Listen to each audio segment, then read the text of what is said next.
네, 안녕하세요. 왕재 주식 애널리스트 투신입니다. 자, 구독, 좋아요, 마인들 눌러주시면 영상 제작에 많은 도움 되니 많이들 클릭해 주시기 바라겠습니다. 자, 이번에 우리가 알아볼 종목은 코드 번호 093230, 코드 번호 093230, 바로 EID입니다. 자, 전체적으로 지난 3월달 형성이 되었던 138원 기준으로 사실상 특별하게 큰 움직임 연출이 되지 않았던 장기간의 박스권. 하지만 1차 상승이 연출이 되었던 포지션이 확인이 되었고, 그 이후에 지난 2월 달에 우리 250원대에서 840원대까지 300%가 넘는 급등세가 형성되기도 했습니다. 물론 그 이후에 추가적으로 눌렸다 재차 반등 연출이 되었지만 결국에는 추세의 흐름 이어가지 못한 채 윗꼬리를 달아주었고, 특히나 금일 급락세를 연출해주는 포지션이 확인이 되었습니다. 자, 해당 기업 어떠한 기업이고 그리고 어떠한 사유로 인해서 이러한 변동성 형성되었는지 연출되었는지 한번 이야기 나눠보도록 하겠습니다. 자, 먼저 해당 기업 개요에 대해서 조금 알아보도록 할 텐데, 자, 해당 기업 같은 경우에는 2002년 6월에 설립이 되었고요. 유류 도매 및 OMS, 화장품의 제조 판매 및 수출업, 이노베이션 사업 등을 영위하고 있는 기업입니다.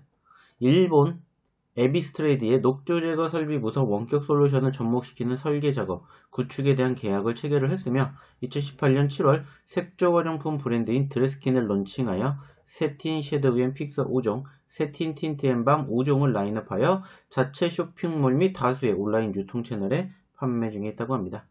2020년 9월 전년 동기 대비 연결기준 매출액은 26.2% 증가를 하였고 영업손실은 1.2% 증가를 하였으며 단기순 손실은 337.9% 증가를 하였는데, 이제 해당 기업은 EMI 차페이의 핵심 기술을 보유 및 선점하였고 시장에서 검증을 받아 매출을 확대하고 있다고 합니다. 2019년 3분기부터 신규 사업으로 2차전지 시장에 진입을 하였으며 2차전지 시장은 소형 IT 시장이 성숙기에 접어들면서 부진하였으나 전기차 및 ESS와 같은 중대형 시장 수요가 증가하면서 점차 성장 중에 있다고 합니다.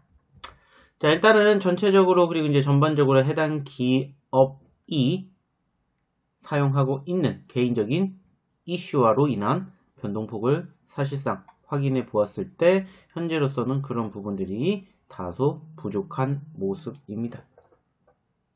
자, 그 과정에서 그렇기 때문에 일단은 상대적으로 기타 다른 이슈들이 무엇이 있는지를 조금 살펴보았을 때 사실상 이제 해당 기업 같은 경우에는 기타 다른 이슈로 인한 변동성이 만들어 주었음을 우리가 확인해 볼 수가 있습니다. 특히나 이제 러시아 백신이라고 알려져 있는 스푸트니크 V가 바로 해당 기업의 변동성을 형성해준 모습이지 않나 판단이 듭니다. 특히나 이제 작년 가을 이후부터 코로나19 바이러스 사태를 끝내기 위한 세계 각국의 백신과 치료제 개발이 지속적으로 이어지고 있고 미국과 한국, 일본, 중국 그리고 유럽의 여러 나라들에서 백신 개발을 시도하고 있는 와중에 러시아에서 백신이 개발되었다는 소식이 밝혀졌고 바로 그 이름이 스푸트니크였죠.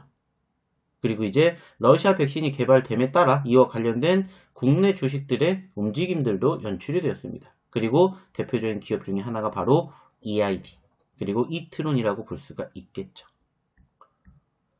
사실적으로는 이제 이트론 자체가 독단적으로 움직이는 모습을 보여주면서 어떻게 보면 백신과 전혀 관련이 없는 기업들이지만 바로 이 러시아 백신의 위탁 생산 업체인 한국코럭스에 100억 원을 투자를 했던 모습이 바로 이트론을 통해서 알려지게 됐고 바로 이트론의 최대 주주가 EID라는 부분들 포착이 되면서 바로 이러한 움직임으로 인해서 스푸트니크 관련된 이슈로 상승폭을 연출해 주었다는 거죠. 일단은 지금 보시는 것처럼 아시겠지만 특별히 백신과 관련이 없는 산업 분야에 잔존하고 있지만 이트론의 최대 주주이면서 이트론과 함께 투자를 했던 부분들이 있다 보니까 급등세가 형성된 모습입니다. 자, 근데 이제 아쉬운 부분들이 있다면 사실상 최근의 움직임이고 특히나 이제 전거래일 날 국내에서 그 러시아 백신이 도입이 될 것이다라는 이슈로 인해서 사실상 한번 반짝거렸던 모습이 있었지만은 결국에는 백신 도입에 대한 부분들을 부정적으로 일단은 정부가 발표를 했고 여기에다가 추가적으로 러시아 백신을 맞았는데도 불구하고 바로 아르헨티나 대통령이 코로나를 걸렸다라는 이러한 이슈가 부각이 되면서 관련된 종목군들이 급락세가 형성이 되었습니다. 특히나 이제 EID, 이트론뿐만이 아니라 이수앱지수, 이화전기 등등 관련된 기업들의 급락세가 형성되는 부분들이 확인된 만큼 현재 시점에서 무엇보다 전반적인 눌림 이후에 얼마나 지지여력 형성되는지가 중요하지 않을까 판단이 됩니다. 자, 그렇기 때문에 해당 기업에 대한 추가적인 기술적 분석 더불어 대응책 원하시는 분들은 아래 연락처로 꼭 문자 남겨주시기 바랍니다. 그럼 이상 왕재의 주식 애널리스트 투신이었습니다. 감사합니다.